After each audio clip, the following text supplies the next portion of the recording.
কৃষ্ণ জয় গুৰু শংকৰ।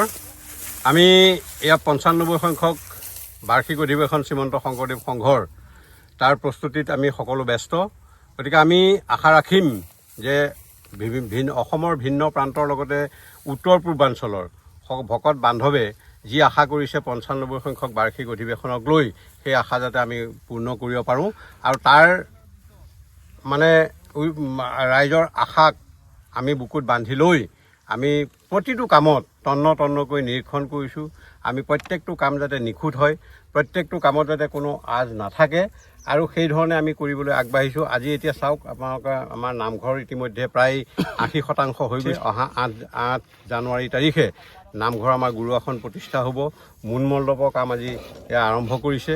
ইফালে ভোজনালয়, ৰন্ধনশালা আৰু প্ৰতিনিধি সভাকক্ষ আমি এইমাত্ৰ জোখমাখ লৈ আজিৰ পৰা সেই কাম আৰম্ভ হ'ব। ঠিক খন্তেক পিছতেই নাটঘৰ হ'ব।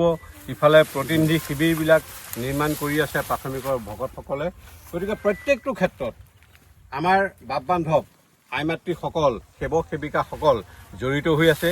এতিয়া আমি থলীতেই নহয়, আজি এতিয়া চতিয়া চাৰিদুৱাৰ তাতো আমাৰ সেৱক সেৱিকাসকল বাপ বান্ধৱসকল জড়িত হৈ আছে।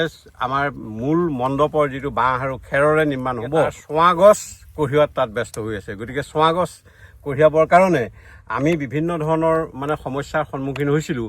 কিন্তু আমাৰ নদুৱাৰ সমষ্টিৰ সন্মানীয় বিধায়ক তথা এই 95 সংখ্যক বাৰ্ষিক অধিৱেশনৰ কাৰ্যকৰী সভাপতি পদ্ম হাজৰিকা দেৱৰ সবল নেতৃত্বত তেখেতৰ অতি মৰমৰ যিটো হাতী ৰামুক আমাক দিছে চোৱা গছ কঢ়িয়াবৰ কাৰণে। আৰু তাৰ লগতে আমি বিশ্বনাথ চাৰিআলিৰ পৰা এখন হাইড্ৰা আনিছোঁ। হাইড্ৰা আনি এই তাৰ যাৱতীয় যিখিনি যা যোগাৰ আজি সন্ধিয়ালৈকে আমি কৰিব পাৰিম বুলি আশা ৰাখিম।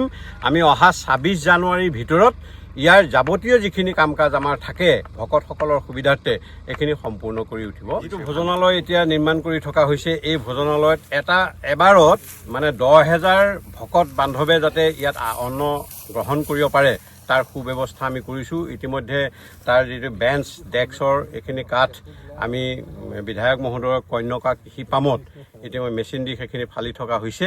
গতিকে তাৰ কাৰণে আমি সেইখিনি ব্যৱস্থা কৰি আছোঁ। 10,000 ভকতে যাতে একেলগে খাব।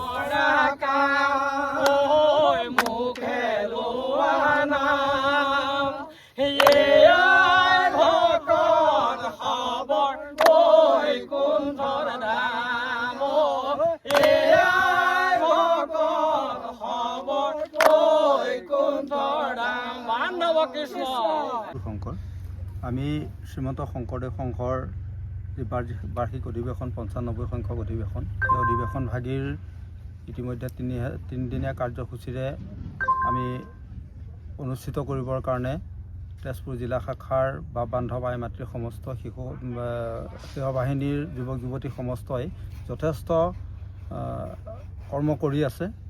তাৰ মাজতে আমি এই নামঘৰ ভাগি অহা 8 জানুৱাৰী 2026 চনৰ বৃহস্পতিবাৰে আমি নামঘৰ ভাগ প্ৰতিষ্ঠা কৰাৰ দিন ধাৰ্য কৰিছোঁ। ইতিমধ্যে আমি এই সুযোগতে আমি অসমৰ প্ৰতিজন শ্ৰীমন্ত শংকৰদেৱ সংঘৰ অনুৰাগী তথা তেজপুৰ জিলা শাখাৰ সমস্ত বাপ বান্ধৱ আই মাতৃ যুৱক যুৱতীক আমি সাদৰে নিমন্ত্ৰণ জনোৱাৰ লগতে আমি সেই অনুষ্ঠান ভাগিত সহায় সহযোগিতা কামনা কৰিছোঁ। এয়া গুৰুগৃহ নিৰ্মাণ কমিটি, নামঘৰ নিৰ্মাণ কমিটিৰ যিসকল বাপ বান্ধৱ আছে, আমাৰ বাপ বান্ধৱে কাম কাজ লাগি আছে। কাঠি কামি যিখিনি লাগে তৈয়াৰ কৰি আছে। আমাৰ তেজপুৰ জিলাৰ বিভিন্ন আঞ্চলিকৰ বাপ বান্ধৱ আছে, কৰ্ম কৰি আছে অশেষ কষ্টৰে। লগতে এইভাগ দেখিছে, এইভাগ হ'ল বিশেষ প্ৰতিনিধি শিবিৰ। ইতিমধ্যে দশাটো হৈ গৈছে, ওপৰত টিপাল কৰিব লগা কামখিনি বাকী আছে, সেইখিনি হৈ উঠিবগৈ।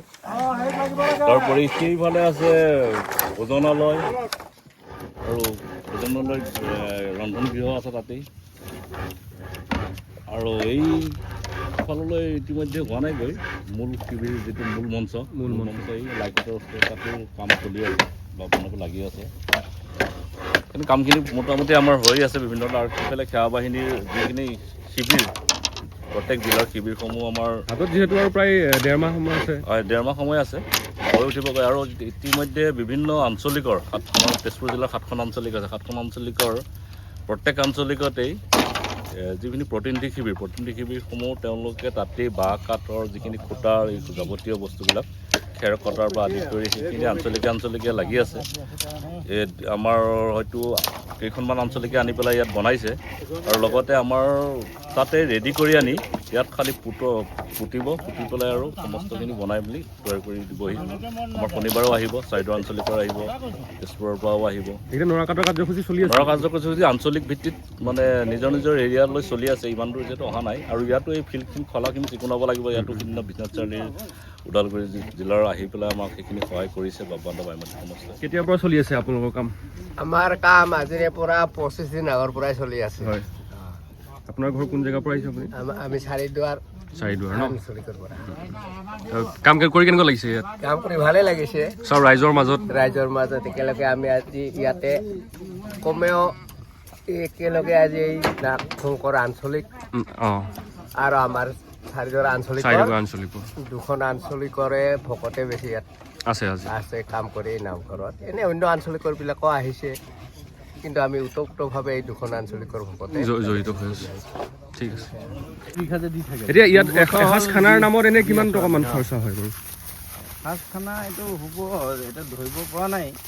তেওঁ এনেই এটা আইডিয়া কৰি পেলাই 20 পৰা 30 লাখ মান যায়নে? যাব, বেছি গ'লেও কম নহ'ব মানে এসাঁজ খানাত ন? সাজ খানা